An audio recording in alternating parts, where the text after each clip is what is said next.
Good morning, everyone. This is Supriya Prabhu from Khernagar Municipal Secondary English School. आज आपण पाहणार आहोत भाग 4 मधलं हिरवगार झाडासारखं. त्याआधी मी तुम्हाला एक गोष्ट तुम्हाला सांगायचं आहे, की मागच्या वर्गामध्ये आपण काय शिकलो? अंकिला मी दास तुझा ह्या कवितेमधलं आपण ॲप्रिसिएशन पाहिलं. त्याच्यानंतर आपण कशा प्रकारचं बोर्डचं पेपर असणार 8 मार्कासाठी. क्वेश्चन नंबर 2 मधला, विभाग 2 मधला आ जो क्वेश्चन आहे, आणि आ 2 क्वेश्चन आहे. त्याच्यामध्ये क्वेश्चनला 8 मार्क आहे आणि आ क्वेश्चन आहे त्याला देखील 8 मार्क आहे. त्यामधला आपण आ क्वेश्चन आहे, त्यातलं आपण प्रकार पाहिलं होतं. मुद्द्यावरून कशाप्रकारे आपण कृती सोडवायचं आहे, ते पाहिलं होतं. कविता अभंग जो होता अंकिला मी दास तुझा. आज आपण पाहणार आहोत हिरवगार झाडासारखा. जो भाग 4 मधला आहे त्याबद्दल आपण थोडीशी म्हणजे अर्थ समजून घेऊया कविताची. कवी जॉर्ज लोपिस याबद्दल आपण थोडक्यात परिचय घेऊया आणि त्यानंतर आज देखील आपण मुद्द्यावरून कृती करायचा आहे, कृती पाहायचा आहे. जो बोर्ड एक्झाममध्ये जो दिलेला होता, तो आपण मार्च 2020 मध्ये जो बोर्ड पेपरमध्ये आलेला, तोच आपण सोडून घेणार आहोत. जो विभाग 2 मधलं क्वेश्चन आहे, तो पाहणार आहोत आणि ॲप्रिसिएशन सुद्धा आपण पाहणार आहोत. दोन्ही आपण बघून घ्यायचे, जेणेकरून आपल्याला एक्झाममध्ये सुद्धा तुम्हाला ईझी होईल, की कशाप्रकारे पेपर असणार, कशाप्रकारे प्रश्न असणार आणि कसं त्याला आन्सर द्यायचं आहे, हे सगळ्या गोष्टी आज आपण पाहणार आहोत. सर्वात प्रथम आपण प्रस्तावना पाहू आणि सारांश.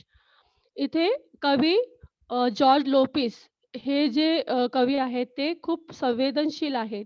त्यांनी प्रत्येक जे झाडांबद्दल जी माहिती दिली आहे, भावना आहे, त्यांनी आपल्याला या कवितेद्वारे व्यक्त करून दाखवल्या आहेत.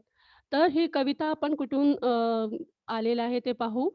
सत्यकथा या अंकातून त्यांच्या काही कविता प्रसिद्ध झाल्या आहेत. म्हणजे त्यांनी जे कविता बनवली आहे, त्यातले काही कविता सत्यकथा या अंकामधून कविता प्रसिद्ध झालेल्या आहे.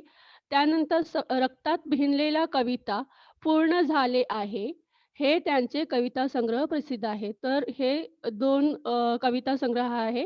रक्तात भिनलेल्या कविता आणि पूर्ण झाले आहे. त्यानंतर आपण पाहूया थोडक्यात सारांश पाहूया ह्या कवितेचा हिरवागार झाडासारखा.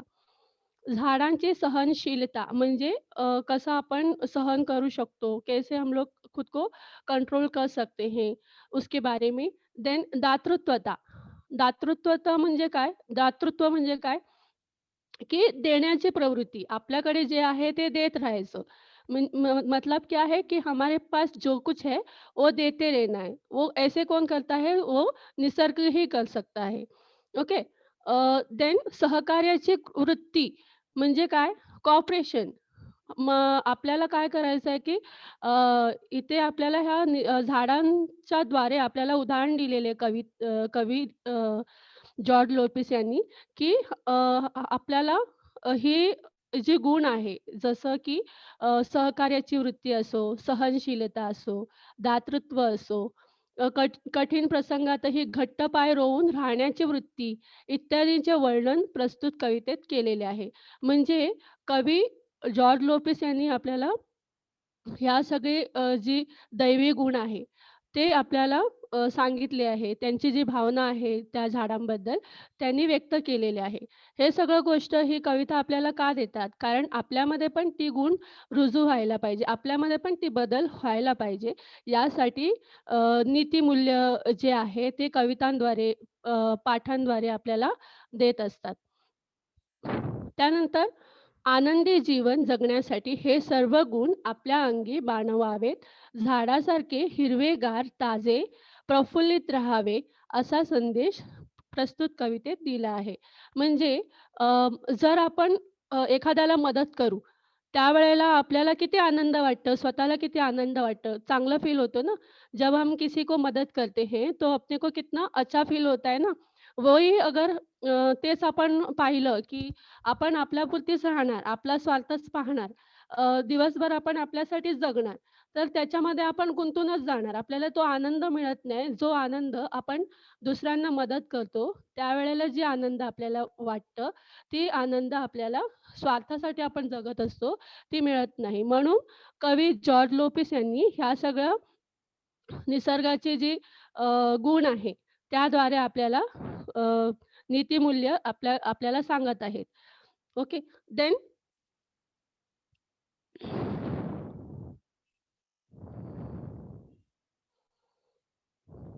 आता आपण कविता पाहू.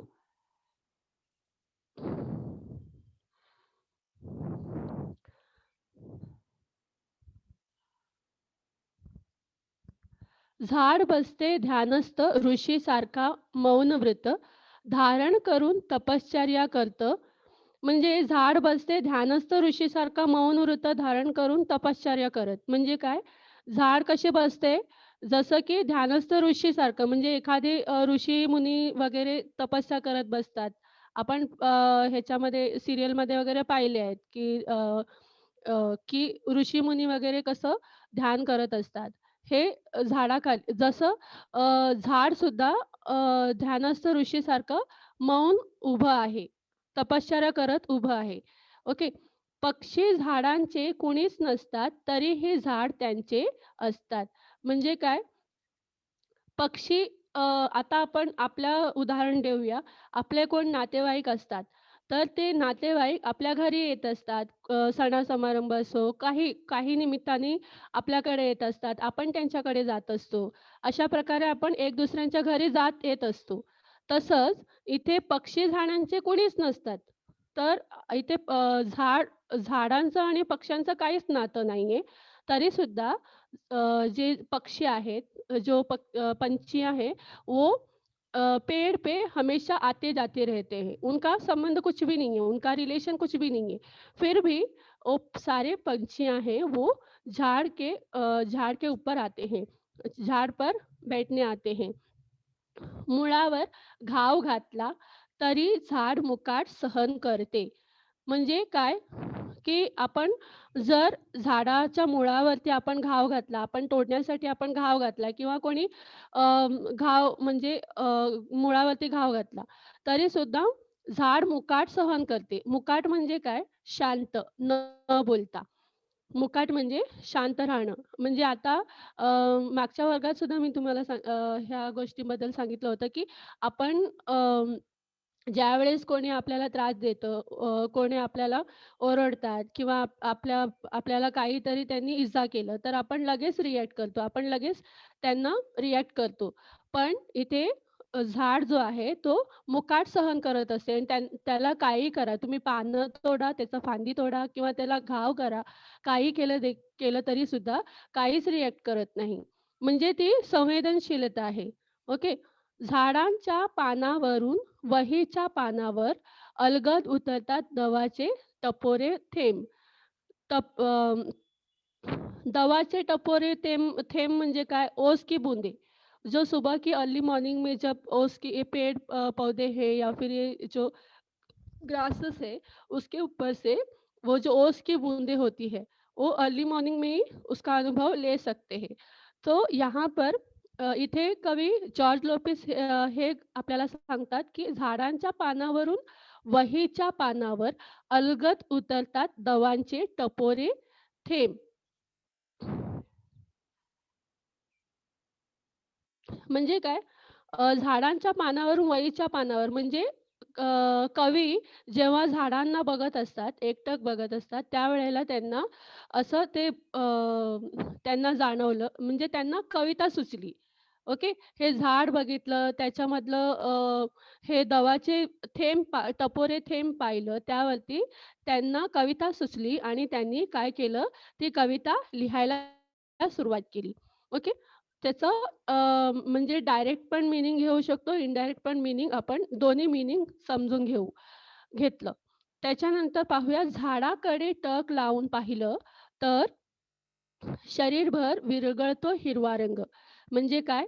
आपण म्हणजे कवी असे सांगतात, की एकटक आपण पाहतो. कधी-कधी आपण आपल्या विचारात असतो, त्यावेळेला आपण एकटक एका जागेवरच बघत असतो. तशा प्रकारे झाडाकडे कवी जॉर्ज लोपिस यांनी काय केलेलं आहे, एकटक पाहत राहिले. त्यावेळेला शरीरभर विरघळतो हिरवा रंग. म्हणजे त्यांना एवढं एकरूप होतात, की ते पूर्ण निसर्गाचा जो हिरवा रंग आहे, त्यांच्यामध्ये पूर्ण शरीरामध्ये भिनलं आहे. रक्त होते क्षणभर हिरवेगार म्हणजे त्यांचं रक्तसुद्धा जे रक्त आपलं कसं लाल रंगाचा असतो, ते सुद्धा हिरव्या रंगामध्ये विरघळले आहे. म्हणजे एकरूप झालेले आहेत. त्या कवीनं हे सांगायचंय, की हे जे हिरवेगार झाडं पाहिलं, हे जे दृश्य पाहिलं, तर त्यांच्यामध्ये काय बदल झाला, की पूर्ण त्यांचं शरीरसुद्धा हिरवंगार झालेलं आहे आणि रक्तसुद्धा हिरवंगार झालेलं आहे. असे कवी कंपॅरिझन केलेले आहे. ही सिमिली आहे. उपमालंकार आहे इथे ह्या कवितामध्ये अलंकार घेतलेला आहे. उपमा केलेल्या आहे. त्यानंतर आयुष्य होतं नुकत्याच खुडलेल्या फुलासारखं टवटवीत. म्हणजे काय? आयुष्य होतं नुकत्याच खुडलेला म्हणजे प्लकिंग. ओके. नुकत्याच फुलासारखं टवटवीत. जसं एखादं फूल फुललेलं आहे आणि ते आपण तोडू त्यावेळेला ती फुलं कशी असतात? टवटवीत असतात ना. जेव्हा एखादं सकाळी फुललेलं फूल असतो, तो टवटवीत असतो. संध्याकाळ झालं की तो कोमेजतो. पण जेव्हा आपण सकाळी पहाटे आपण जेव्हा फूल तोडतो, ती फुलं कशी असतात? टवटवीत असतात. तसेच आपले आयुष्य असलं पाहिजे.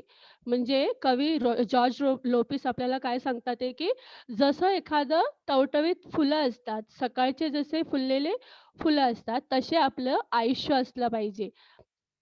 झाडाचे बाहू म्हणजे काय? हात. ओके. झाडाचे बाहू म्हणजे झाडाचे हात आहे का? नाही. ब्रांचेस म्हणजे ते जी फांदी आहे. झाडाचे बाहू सरसावलेले असतात मुसाफिरांना कवेत घेण्यासाठी. मुसाफिर म्हणजे कोण? पाणतस्थ जे फिरत असतात, प्रवासी आहेत. त्यांना मुसाफिर म्हटलेलं आहे. कवेत घेण्यासाठी. कवेत घेणे म्हणजे मिठीत घेणे. जसं आई आपल्या मुलाला मिठीत घेते. बरोबर ना? लहान मुलाला मिठीत घेते. त्याला आपण म्हणतो कवेत घेणे. तर हे जे कवेत घेणे आहे ना, हे वाक्प्रचारामध्ये पण विचारलं जाऊ शकतो, की वाक्प्रचार करत असताना कवेत घेणे असा प्रश्न आला, तर त्याचा अर्थ लिहायचा आहे. त्या अर्थाला 1 मार्क आहे मिठीत घेणे. जर तुम्ही उत्तर बरोबर लिहिलं, अर्थ बरोबर लिहिलं, तर त्याला 1 मार्क आहे आणि त्यानंतर तुम्हाला काय करायचंय, वाक्यात उपयोग करायचा आहे, कवेत घेणे. तेव्हा वाक्यात उपयोग करत असताना तुम्ही वाक्यात उपयोग करायचा नाहीये. तुम्हाला काय करायचंय, जे मेन जो वाक्प्रचार आहे, जो वर्ड्स आहे, फ्रेजेस आहे, त्यालाच आपल्याला वाक्यात उपयोग करून लिहायचं आहे. त्याला 1 मार्क आहे. तर टोटल 2 मार्कासाठी हा प्रश्न असेल. तसं 2 प्रश्न तुम्हाला बोर्ड एक्झाममध्ये विचारले जातील 4 मार्कासाठी. तिथे 3 ऑप्शन असतील, 3 वाक्प्रचार असतील आणि त्यापैकी तुम्हाला 2 वाक्प्रचार सोडवायचे आहेत. 1 मार्क अर्थ दिल्याबद्दल आणि 1 मार्क वाक्यामध्ये तुम्ही उपयोग केल्याबद्दल. तर वाक्य व्यवस्थित असलं पाहिजे आणि वाक्यात उपयोग करत असताना जो शब्द दिलेले कवेत घेणे हा शब्द दिलेला आहे, त्याच शब्दांना तुम्ही काय करायचं वाक्यात उपयोग करून घ्यायचा आहे. त्यानंतर आपण पाहूया झाडाचे बाहू सरसावलेले असतात मुसाफिरांना कवेत घेण्यासाठी. म्हणजे झाड काय करतं, की म्हणजे जे येणे-जाणारे जाता-येता येत असतात माणसं, जेव्हा ज़्यादा गर्मी रहती है या कुछ कोई भी हालत में कोई भी आते-जाते लोग होते हैं, उनको छाया देखते ही उनको थोड़ी देर विश्राम करने की मन आता है। थोड़ा देर विश्राम करने के लिए वो क्या करते हैं, पेड़ के नीचे आ जाते हैं और छाया में अपना थकान है वो दूर करते हैं. इसीलिए इथे जे झाड आहे ते काय म्हणते, की मुसाफिरांना कवेत घेते. म्हणजे काय त्यांना आश्रय देते, त्यांना सावली देते. ओके. पानझडीनंतर झाड पुन्हा नवीन वस्त्र धारण करतं. पानझडी म्हणजे काय? की झाडावरचे सगळे पानं गळून पडतात. त्याला आपण बोलतो पानझडी. पानझडीनंतर झाड पुन्हा नवीन वस्त्र धारण करतं. म्हणजे खरोखर नवीन वस्त्र धारण करतं का? नाही. तर ते नवीन पालवी फुटतात. नवीन-नवीन, छोटी-छोटी मऊ-मऊ पाने येतात. ओके. त्याला म्हणतात इथे कवीने कंपेअर केलेलं आहे, उपमा दिलेला आहे. पानझडीनंतर झाड पुन्हा नवीन वस्त्र धारण करतं. ओके. नव्या नवरीसारखं कशासारखं कंपेअर केलेलं आहे? नव्या नवरीसारखं. नवरी म्हणजे वधू. जसं नवीन नवरी असते, वधू असते. जसं ती ती तिने नवीन वस्त्र धारण केलेले आहे. जसं ती पूर्ण सजलेली आहे, तशा प्रकारे पानझडीनंतर हे जे झाड आहे, वृक्ष आहे, तो नवीन वस्त्र धारण केलेले आहे. म्हणजे झाडांना व नवरीचं उपमा दिलेलं आहे.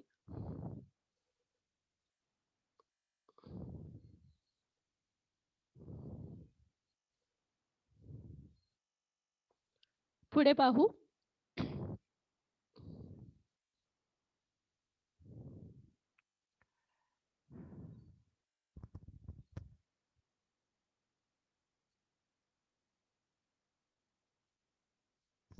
झाडाला पालवी फुटल्यावर फुटते शरीरभर पालवी आणि झटकली जाते मरगळ.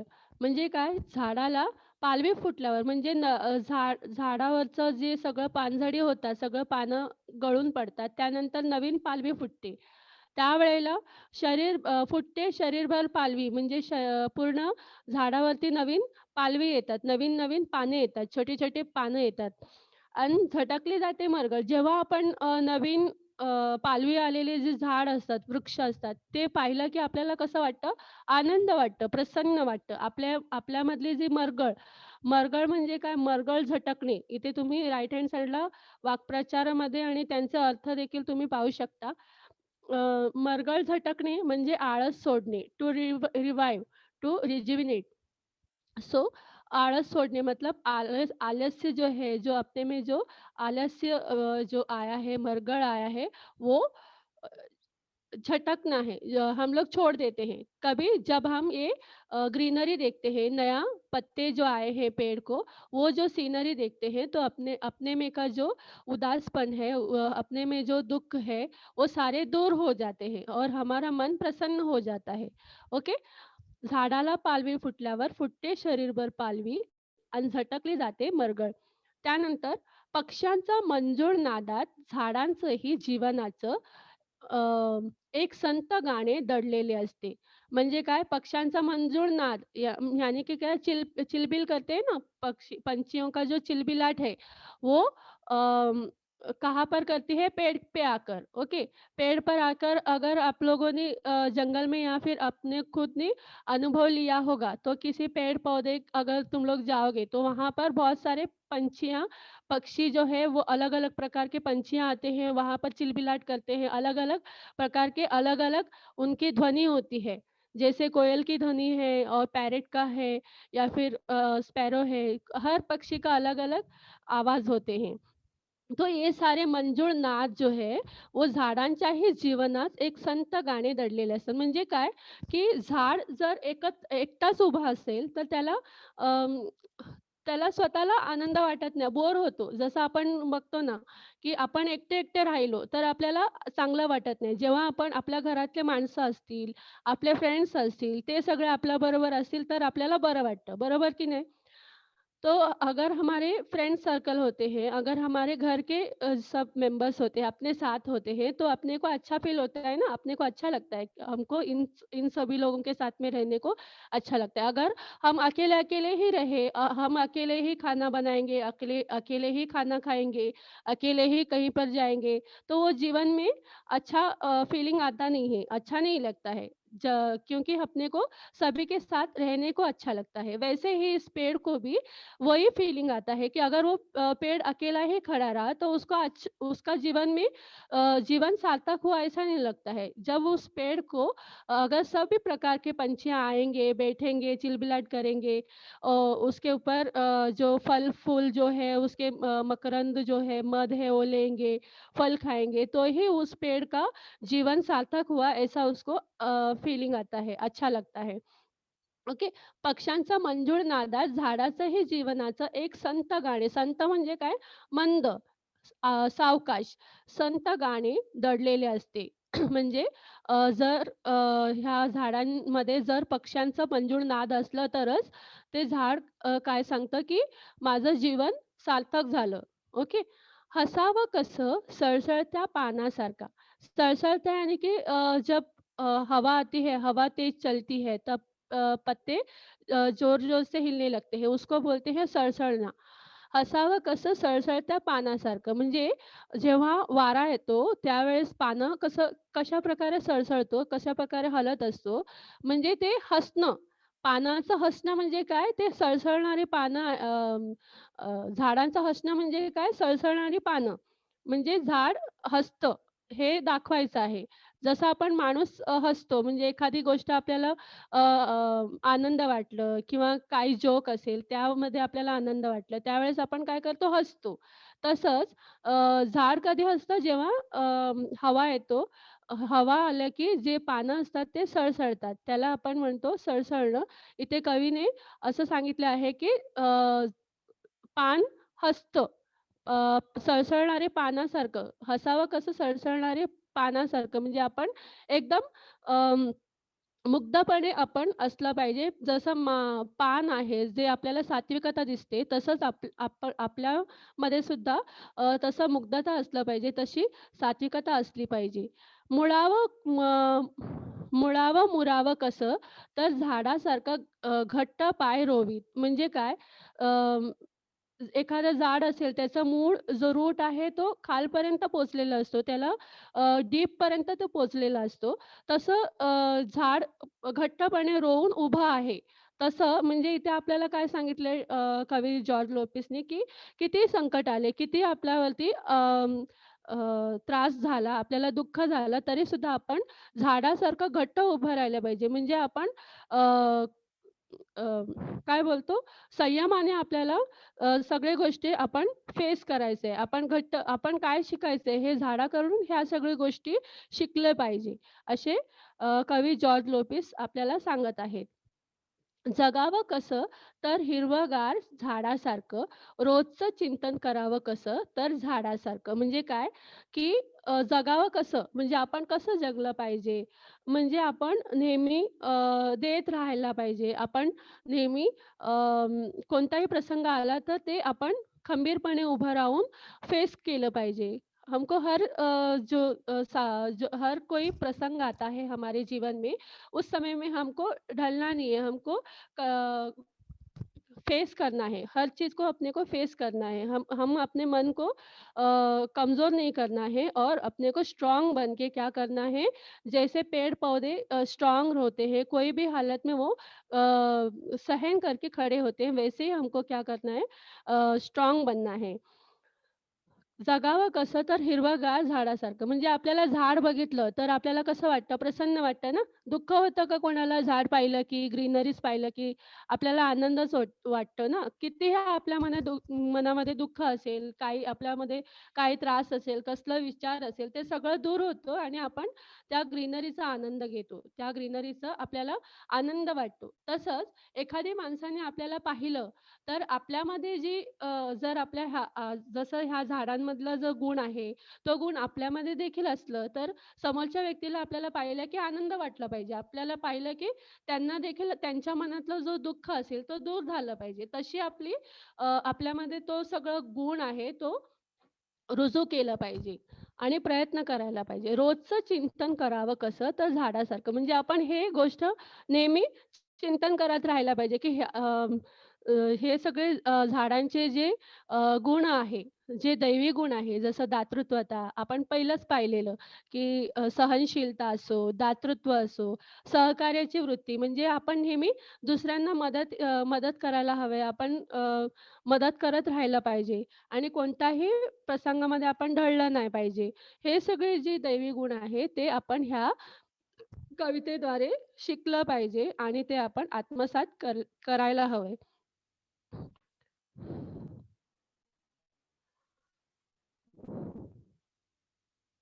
त्यानंतर आपण पाहूया ह्या कवितेवरून ह्या कवितेसंबंधी दिलेल्या मुद्द्यांच्या आधारे कृती सोडवणे. जसं आपण अंकिला मी दास तुझा तो अभंगाचा आपण मुद्द्यांच्या आधारे कृती सोडवले होते लास्ट क्लासमध्ये.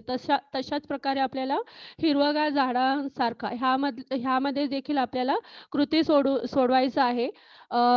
मुलांनो स्क्रीनशॉट घ्या. पहिला प्रश्न आहे कवितेचे कवी. कवी कोण आहे? लगेच तुम्हाला स्ट्राईक झालं पाहिजे की George Lopes. Okay. Now next question कवितेचा विषय. आता आपल्याला विषय काय आहे ते लिहायचं आहे. विषय काय आहे इथे? माणसाने आपले आयुष्य झाडासारखे जगावे हे सूत्र या कवितेतून मांडले आहे. म्हणजे काय की इथे जॉर्ज लोपिस यांनी काय सांगितलेले आहे? माणसाने आपले आयुष्य झाडासारखे जगावे. हे सूत्र या कवितेतून मांडले आहे. हे जो विषय आहे ते कवितेचा विषय असणार आहे. अशा प्रकारे तुम्हाला उत्तर द्यायचं आहे. त्यानंतर तिसरा क्वेशन आहे. हा पहिला जो 2 क्वेशन आहे तो दोन्ही क्वेशन 1-1 मार्कासाठी असणार आहे आणि हेच प्रश्न विचारले जातील. त्यानंतर तिसरा प्रश्न आहे कवितेतील दिलेल्या 2 ओळीचा सरळ अर्थ. इथे तुम्हाला हा प्रश्न 2 मार्कासाठी असणार आहे. इथे कोणतीही 2 ओळी दिली जातील त्याचा शब्दशः तुम्हाला काय करायचं आहे? अर्थ लिहायचा आहे. ओके. इथे कोणती ओळी आलेली आहे पहा. झाडांच्या पानावरून वहीच्या पानावर अलगद उतरतात दवांचे टपोरे थेंब. हे जे 2 ओळी आहे तर त्याचा तुम्हाला सरळ अर्थ लिहायचा आहे. उत्तरमध्ये आपण पाहूया काय लिहिलं आहे. कवी जॉर्ज लोपिस हिरवेगार झाडाबद्दल सांगताना असे सांगतात, की पहाटे पहाटे झाडाच्या पानावर असलेले दवांचे टपोरे थेंब वहीच्या पानावर अलगद उतरतात. तर असं डायरेक्टली तुम्हाला काय करायचं आहे, उत्तर लिहायचं आहे. ह्या दोन्ही ओळींचं उत्तर लिहायचं आहे. बघा परत एकदा मी वाचून दाखवते. झाडांच्या पानावरून वहीच्या पानावर अलगद उतरतात दवांचे टपोरे थेंब. म्हणजे कवि जॉर्ज लोपिस हिरवेगार झाडाबद्दल सांगताना ऐसा तुमको स्टार्टिंग में थोड़ा-सा इन्फॉर्मेशन लिखेंगे तो अच्छा ही होगा। नहीं तो आप डायरेक्टली आगे का जो सेंटेंस है वो लिखा तो भी चलेगा। ओके. तो कवी जॉर्ज लोपेस हिरवेगार झाडाबद्दल सांगताना असे सांगतात, की पहाटे-पहाटे झाडाच्या पानावर यानी कि यहाँ पर कवि क्या बोल रहे हैं कि सुबह-सुबह अर्ली मॉर्निंग में पेड़ के जो पत्ते हैं असलेले दवांचे टपोरे थे यानी कि ओस के जो ये है बिंदु है वहीच्या पानावर अलगद उतरतात यानी कि पुस्तक के ऊपर अपने बुक के ऊपर उतरता है। अलगद यानी कि धीरे से उतरता है। तो ये चीज़ यहाँ पर अपने को लिखना है, सिर्फ अर्थ लिखना है। देन क्वेश्चन 4 जो है 4 कवितेतून मिळणारा संदेश. इथे आपल्याला संदेश लिहायचा आहे. काय संदेश मिळतो या कवितेतून ते लिहायचं आहे. हा प्रश्न देखील तुम्हाला 2 मार्कासाठी असणार आहे. एकूण मार्क 8 आहे. त्यापैकी हा पहिले 2 प्रश्न आहे 1-1 मार्कासाठी आणि बाकीचे 3 प्रश्न आहे ते 2-2 मार्कासाठी. तर टोटल तुमचं 8 मार्क होणार आहे. इथे आपण कवितेतून मिळणारा संदेश पाहू. कवी जॉर्ज लोपिस यांची मुक्त छंदात लिहिलेली ही कविता आहे. झाडाचे महत्त्व, झाडाची सहनशीलता, परोपकारी वृत्ती, संकटात ठाम उभे राहण्याची जिद्द या गुणांची माहिती या कवितेतून अधोरेखित होते.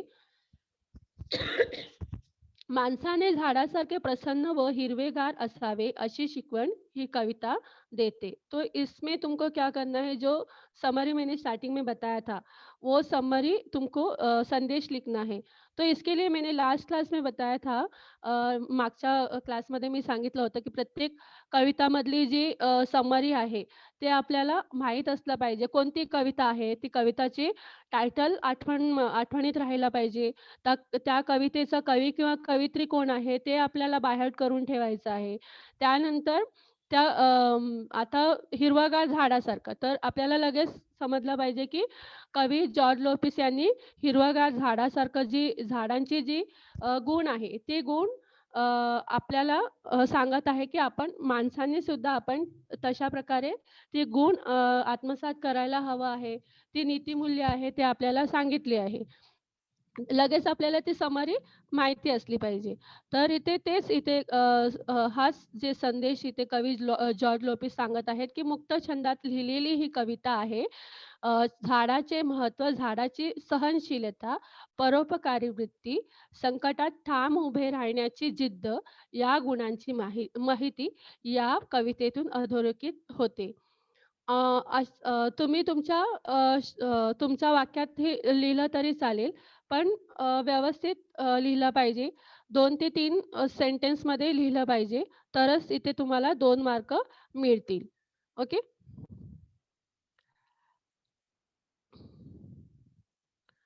त्यानंतर पाहूया पुढचा प्रश्न, कविता आवडण्याची व न आवडण्याची कारणे. इथे आपल्याला कविता का आवडली किंवा न आवडली. इथे न आवडली आपल्याला लिहायचंच नाहीये. आपल्याला कविता आवडली हेच आपल्याला धरून लिहायचं आहे.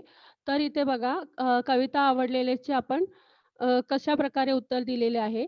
झाड हा निसर्गाचा एक घटक आहे. म्हणजे झाड निसर्ग का एक घटक है. झाडाचे परोपकारी वृत्ति। सो अगेन वो जो हम लोग ने संदेश देखा या फिर हम लोग ने विषय देखा वही आंसर रिपीट रिपीट होता है। तो एक बार अगर आप लोगों ने एक वो 2-3 सेंटेंस ध्यान में रखा तो आपको 2-3 आंसर को भी सेम लिखोगे तो भी उसको मार्क्स मिलेंगे। तो वही आन्सर रिपीट हो रहा है. झाड हा निसर्गाचा एक घटक आहे. झाडाचे परोपकारी वृत्ती, दानशूरता, आनंदी वृत्ती हे गुण मानवाने आत्मसात करावेत, हे ही कविता सांगते. ही कविता सांगते. विविध गुणांनी संपन्न असलेल्या वृक्षासारखे तुम्ही व्हा, हे सहजपणे सांगणारी ही कविता मला भावते. मतलब यहाँ पर तुमको क्या लगा वो लिखना है कि ये सारे जो गुण हैं, दानशूलता, परोपकारी वृत्ति, आनंदी वृत्ति, ये सारे गुण मानव ने आत्मसात करना चाहिए, ये सारे चीज़ कविता में बोला है, इसीलिए ये कविता मुझे पसंद आई. ये अ, विविध गुणांनी संपन्न असलेल्या वृक्षासारखे तुम्ही व्हा, यानी कि अलग-अलग गुण से संपन्न जैसे ये वृक्ष होते हैं, वैसे ही हमको होना है. ऐसे इस कविता में बोला गया है, इसीलिए ये कविता मुझे पसंद आया है. ऐसे तुमको अपने ओन वर्ड से लिखा तो भी अच्छा है. सोपेपणाने शिकवण देण्याची ताकद या कवितेमध्ये आहे. यानी कि क्या कि जो सोपे-सोपे ईज़ी-ईज़ी जो मोरल है इस मोरल के वजह से ये हमको मोरल इस कविता द्वारे मिल रहा है. Okay. Now we will see the next question. प्रस्तुत कवितेतील शब्दांचा अर्थ. मतलब यहाँ पर 4 शब्द देंगे उस शब्द के अर्थ लिखने हैं. खाली तुमको अर्थ ही लिखना है. That is related to your poem. Okay. So see the first question is बाहू. बाहू त्याचा अर्थ काय लिहिला आहे? हात. मुलांनो एक गोष्ट तुम्हाला लक्षात ठेवायचं आहे, की जेव्हा तुम्ही ग्रामर पार्ट लिहिता, तर ते तुमचं स्पेलिंग मिस्टेक व्हायला नाही पाहिजे. नाहीतर काय होतं, एक जो शब्द असतो त्याचा अर्थ 2-3 अर्थ पण असू शकतो. त्यामुळे आपल्याला सवय लावायची आहे, प्रॅक्टिस करायची आहे. घरी जेव्हा तुम्ही अ, हे अभ्यास करतात, मराठीचा अभ्यास करायला घेणार, त्यावेळेस तुम्हाला काय करायचं grammar part, specially grammar part जो आहे तुम्हाला लिहून अभ्यास करायचा आहे.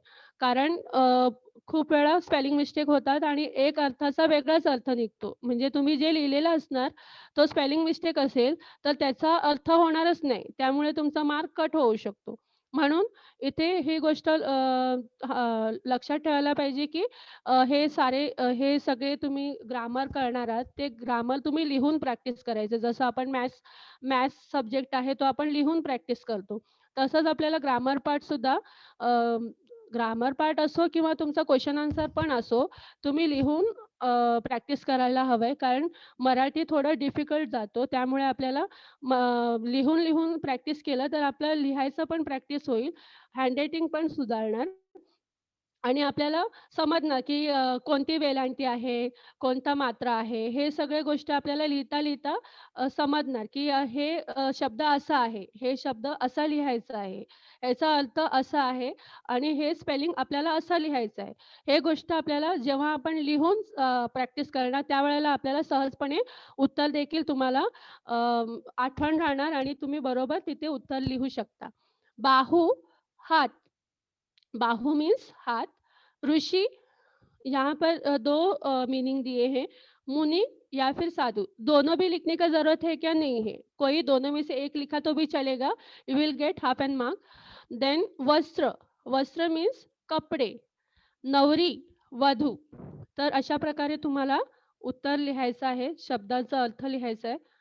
आणि हे एकूण तुम्हाला 8 मार्कासाठी हा प्रश्न असणार आहे. क्वेशन विभाग 2 मधला, क्वेशन नंबर विभाग 2 मधला आ प्रश्न जो आहे, सेकंड वाला सब क्वेशन आ जो आहे, त्याप्रमाणे हा प्रश्नोत्तर तुम्हाला दाखवलेले आहे. त्यानंतर आपण पाहणार आहोत बोर्ड पेपर लास्ट ह्याच्यामध्ये वर्गात सुद्धा हा स्लाईड दाखवलं होतं. कारण त्यावेळेस तुम्हाला जस्ट एक्झाम्पल म्हणून दाखवलेलं. आता मी ह्या प्रश्नाचं उत्तर सुद्धा तुम्हाला सॉल्व्ह करून दाखवणार आहे. विभाग 2 अशा प्रकारे हा क्वेशन पेपर मार्च 2020 मधला आहे. अ, ही कृती आपण सॉल्व्ह करणार आहोत. कारण ह्याच्यातला जो एक्झाम्पल दिलेला आहे, तो सुद्धा हिरवागार झाडासारखा. ह्याच जी कविता आपण आज पाहिलं, त्याच कवितेच्या आधारे हा प्रश्न उत्तर आहे, कृती आहे. इथे बघा पहिला प्रश्न आहे चौकटी पूर्ण करा. पहिलं क्वेशन मेन क्वेशन आहे 2 त्यानंतर सब क्वेशन मध्ये प्रश्न दिला आहे कवितेच्या आधारे सूचनेनुसार कृती करा. तर कविता जी दिली आहे ते पुढच्या पानावरती आहे ते आपण पाहू. त्यानंतर प्रश्न काय दिले पहा, चौकटी पूर्ण करा. जेव्हा तुम्ही प्रश्नोत्तर देता त्यावेळेस आधी आपल्याला काय करायचंय कविता वाचून घ्यायचंय. ओके. एकदा आपण कविता वाचून घ्यायचंय त्यानंतर आपण प्रश्नांचं उत्तर द्यायचंय. त्यानंतर इथे बघा प्रश्न क्रमांक 2 मध्ये पहिला प्रश्न आहे त्यातलं सब क्वेशन जो आहे मुळावर घाव घातले तरी मुकाट सहन करणारे. आता तो 2 मार्कासाठी कृती दिलेली आहे ते आपण इथे पाहू.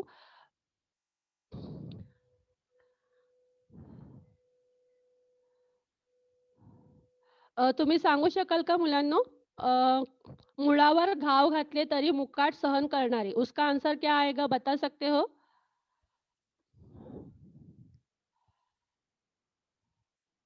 Yes? Gurav? Unmute yourself and answer me. झाड. Yes, very good. Very good बेटा.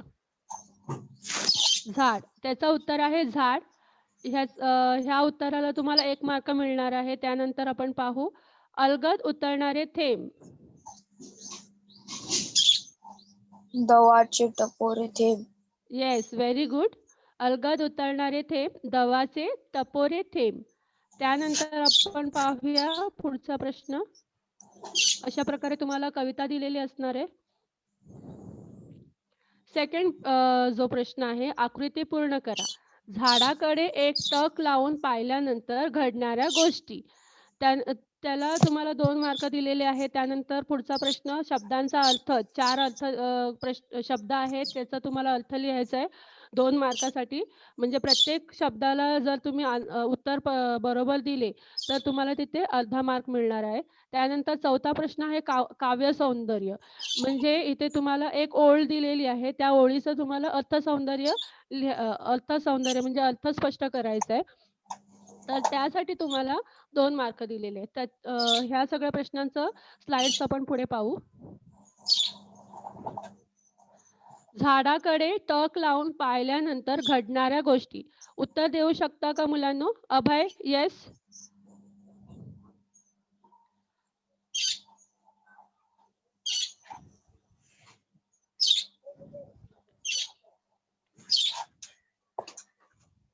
येस, अभय बोलो आंसर. उत्तर नाही येते ना सगळं ते आवाज आहे का? सगळं द्यायला पाहिजे का म्हणजे त्यातल्या जरा मिरच्या ओके, अनम्यूट करो. अगर आंसर नहीं आ रहा है तो अनम्यूट म्यूट करो, सॉरी. परत हे टाक तिकडे टाक. झाडाकडे टक लावून पाहिल्यानंतर घडणाऱ्या गोष्टी. तर इथे पहिला आन्सर आपल्याला द्यायचा आहे, शरीरभर हिरवा रंग विरघळतो आणि दुसरा आन्सर आहे, रक्त क्षणभर हिरवेगार होते. अशा प्रकारे तुम्हाला आन्सर लिहायचा आहे आणि जेव्हा तुम्ही आकृत्या सोडवणार त्यावेळेस तुम्हाला काय करायचं आहे, पेनानेच अ, हे डायग्राम बनवायचं आहे आणि आधी डायग्राम नका बनवू. कारण काय होतं, तुम्ही डायग्राम आधी बनवणार आणि उत्तर लिहिल्यानंतर तो उत्तर पुढे जाऊ शकतो, बॉक्सच्या बाहेर जाऊ शकतो. बॉक्स के बाहर वो जाएँगे तो आंसर प्रेज़ेंटेशन अच्छा नहीं लगेगा। इसीलिए क्या करो, पहले आंसर लिखो, उसके बाद पेन से क्या करना है, बॉक्स बनाना है, डायग्राम करना है। ओके? सो ये क्वेश्चन को भी यहाँ पर 2 मार्क्स दिए हैं। देन दूसरा क्वेश्चन हम देखेंगे, आकृती प्रस्तुत कवितेतील खालील शब्दांचा अर्थ लिहा. तर आपल्याला अर्थ लिहायचा आहे, मुकाट. इसका आंसर बताओ, पता है तो? येस? मुकाट मीनिंग बताओ. शांत. मुकाट शांत. हां. न बोलता मुक्याने शांत तुम्ही शांत लिहिलं तरी चालेल. ओके. त्यानंतर आपण पाहूया सेकंड शब्द, मुसाफिर. काय Yes. करतेस की? घूमने वाला नहीं लिख सकते हैं. यहाँ पर हम लोग को मराठी में ही लिखना है ना, तो मराठी में आंसर करना है. प्रवासी, मुसाफिर, प्रवासी या फिर पथिक या फिर पांतस्थ भी लिखेंगे तो भी चलेगा, पांतस्थ. तो इझी वर्ड कौन सा है अपने को, प्रवासी. तर आपण प्रवासीच लिहूया. ओके. नंतर थर्ड प्रश्न, थर्ड शब्द आहे संथ. येस? संत. ज्योती. आवाज नहीं आ रहा है बेटा. येस? येस? यहाँ पर मराठी में ही देना आंसर. संत, मंद, सावकाश. ओके. नेक्स्ट, मौन व्रत. येस आवेश? आवेश शेख. मौन व्रत.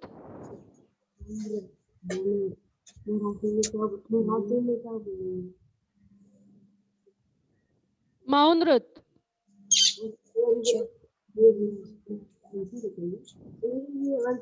ओके, म्यूट करो. यहाँ पर आंसर है न बोलण्याचा वसा. मौन व्रत म्हणजे न बोलण्याचा व्रत वसा. ऐसे तुमको आंसर लिखना है. समटाइम्स क्या होता है, वो तुमको मीनिंग याद रखने को तुम लोग को खुद से याद रखने के लिए डिफिकल्ट होता है. उस समय क्या करना है, बाय हार्ट करो, लिखकर बाय हार्ट करो. ओके. नंतर आपण पाहूया काव्य सौंदर्य.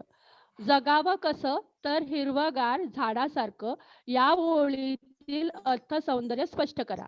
तर इसका तुम लोग को आंसर कैसे देना है, इसका देखो, सर्व काळ झाड जसे हिरवेगार राहते, यानी कि हर समय झाड़ हमेशा ग्रीन रहता है. सर्व मोसमात ते जीवन आशा टिकवून ठेवते. म्हणजे काय, पानगळीमध्ये निराश होत नाही. म्हणजे काय इथे आपल्याला लिहायचं आहे, की कोणताही वारा असो, ऊन असो, पाऊस असो, बारिश होने दो या फिर तेज हवा चलने दो या फिर बहुत गर्मी हो, कौन से भी हालत में, कौन से भी मौसम में ये जो पेड़ है वो वैसे के वैसे ही सामना करके खड़ी रहती है. ओके. पानगढ़ी यानी कि पेड़ में के जो पूरे पत्ते झड़ जाते हैं, फिर भी वो निराश नहीं होते हैं. जैसे हमारे ऊपर जब संकट आते हैं तो हम दुखी हो जाते हैं, हम निराश हो जाते हैं, लेकिन ये जो पेड़ है वो पानगढ़ी मध्ये निराश होत नाही. यानी कि ये कोई भी मौसम हो, कोई भी संकट हो, वो निराश नहीं होता है. सर्व संकटाचा मुकाबला जो भी अनम्यूट है म्यूट करो. सर्व संकटांचा मुकाबला करते, व आपल्यातले हिरवेपणा टिकवून ठेवते, त्याप्रमाणे माणसाने हिरवेगार झाडासारखे जगावे असा या ओळीचा अर्थ आहे. ओके, तो हर संकट में संकट में हम ये क्या करता है, मुकाबला करता है और हमेशा अपना जो ग्रीनरी है वो वैसे के वैसे ही रहता है और अ, इस प्रकार मनुष्य को क्या करना है, ये जो ग्रीन पेड़-पौधे हैं उसके जैसे हमको जीना चाहिए, ऐसे इस लाईन्स के अर्थ हैं. ओके. तो अशा प्रकारे तुम्हाला उत्तर लिहायचं आहे. तुम्हाला आन्सर हवा असेल तर स्क्रीनशॉट काढून घ्या.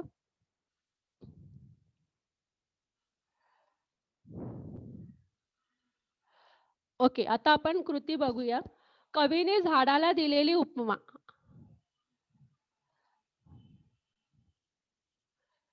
झाडाला कशाची उपमा दिली आहे मुलांनो?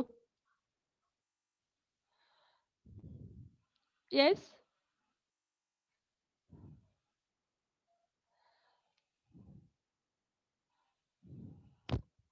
Okay. Mahima? Yes, answer?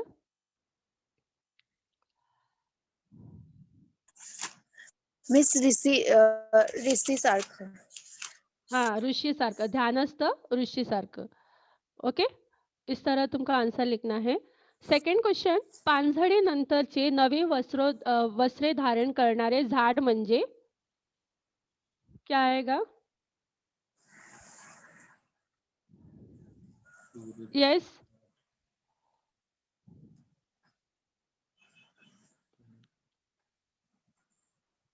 Yes? नव्या सारखी. नवऱ्यासारखं. नवीन नवरीसारखी. ओके? नवीन नवरीसारखी. नंतर थर्ड क्वेश्चन, कवीच्या मते उत्साही आयुष्य म्हणजे? येस?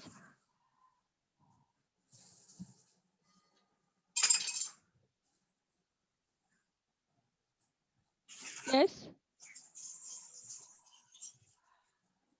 कवीच्या मते उत्साही आयुष्य म्हणजे? किसको कंपेयर किया है कवि ने आयुष्य को? श्रेया चव्हाण. झाडां यस? झाडांसारखे. हॅलो. नहीं नहीं, यहाँ पर एग्जाम्पल किसको दिया है? टवटवीत फूल. ओके. उत्साही आयुष्य किसको कंपेयर किया है कवि ने यहाँ पर? उत्साही आयुष्य टवटवीत फुलासारखे. ओके. नाउ नेक्स्ट क्वेश्चन, अलगद उतरणारे थेंब. दवाचे टपोरे खेळ. Very good. दवाचे टपोरे थेंब.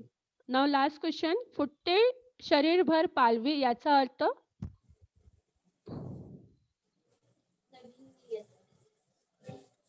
येस? झाडाची पावली. नाही. इथे फुटते शरीरभर पालवी याचा अर्थ म्हणजे नवीन शरीरामध्ये पालवी फुटते.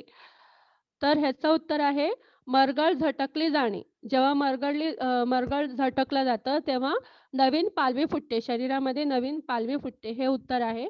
स्क्रीनशॉट काढून घ्या. ओके. आता आपण इथेच थांबूया.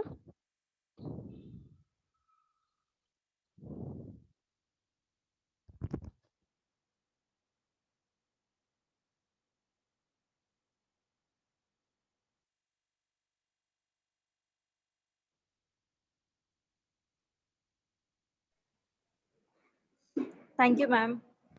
Thank you ma'am.